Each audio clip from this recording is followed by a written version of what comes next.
Ce matin, nous avons assigné en référé une des banques, en l'occurrence la CBAO, qui a décidé de manière cavalière de supprimer le guichet unique. Je rappelle que la suppression du guichet unique a des conséquences désastreuses pour les usagers, d'autant plus que le client n'a plus la possibilité d'opérer ou bien de faire un retrait dans une agence différente de l'agence dans laquelle il a ouvert son compte. Autrement dit, le client détient deux comptes, un compte courant et un compte épargne. En ce qui concerne le compte courant, le client n'a plus la possibilité de retirer plus de 200 000 dans une agence différente de l'agence dans laquelle il a ouvert son compte.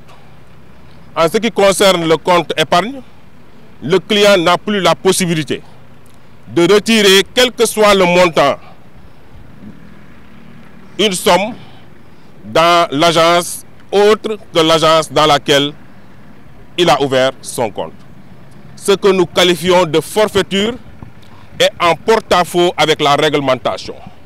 Je rappelle que l'article 49 de la réglementation du système de paiement dans l'espace UEMOA est clair en ce qui concerne le paiement. Il est clair aussi que sur les chèques de l'agence de la CBAO, de la banque CBAO, il est bel et bien inscrit payable en toute agence. Par conséquent, le client a la possibilité, doit avoir la possibilité de faire un retrait dans n'importe quelle agence de la CBAO. Je rappelle aussi que si cette mesure passe à la CBAO, toutes les autres banques vont la copier. Parce qu'il y a un gain substantiel, faramineux, n'est-ce pas, à engranger dans cette mesure, qui est une mesure désastreuse, je le rappelle, pour les usagers de banque. Parce que ce qui va se passer avec cette mesure, la carte GAB va coûter 122 850. Autrement dit, le traitement physique du chèque sera supprimé. Autrement dit, ils veulent que les usagers utilisent de moins en moins le chèque qui leur coûte dans le traitement excessivement cher. D'autant plus que c'est un traitement physique qui demande un guichetier qui sera rémunéré, une agence avec des charges locatives, une connexion, des charges d'électricité, d'eau.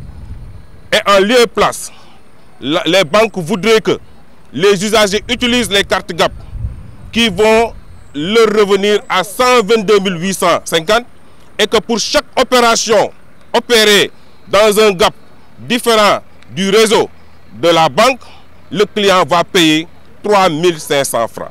Cela va aussi entraîner la suppression des emplois. Tous les jeunes qui sont en train de subir la formation en banque finance n'auront plus d'emploi. Tous ceux qui travailleront qui sont en train de travailler dans les banques vont perdre leur emploi.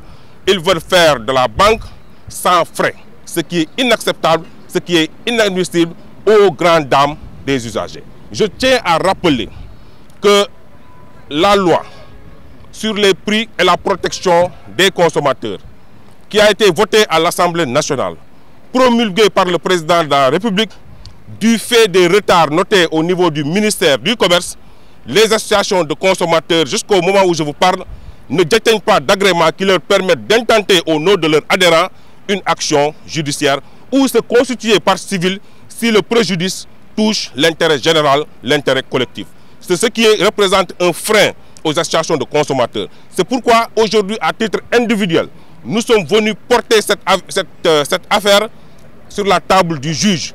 Et nous demandons au juge de condamner la banque, la CBAO, pour que toutes les autres banques, pour que la CBAO serve d'exemple à toutes les autres banques. Si cette condamnation n'est pas prononcée au tribunal, ce qui est sûr, c'est que tous les usagers, tous les consommateurs vont subir ce préjudice. Ils vont payer les services et les produits excessivement chers et que, in fine, ils n'auront aucune satisfaction de ces services et produits qui leur seront proposés. La finalité, c'est une condamnation que nous attendons. Et si la condamnation est effective, nous allons mobiliser les usagers pour qu'ils fassent pareil. Parce que par constat d'huissier, nous avons entre nos mains un papier qui montre que la CBAO a rejeté un chèque. Autrement dit, le chèque qui remplit toutes les mentions obligatoires, qui détient de la provision et qui a été présenté au paiement, a été rejeté par la CBAO au motif que la CBAO a supprimé le guichet unique de manière cavalière, sans en discuter avec les usagers, sans en informer les usagers. Cette forfaiture a été, n'est-ce pas, opérée par la CBAO. Et nous attendons une condamnation de la CBAO pour qu'elle serve d'exemple à toutes les autres institutions bancaires.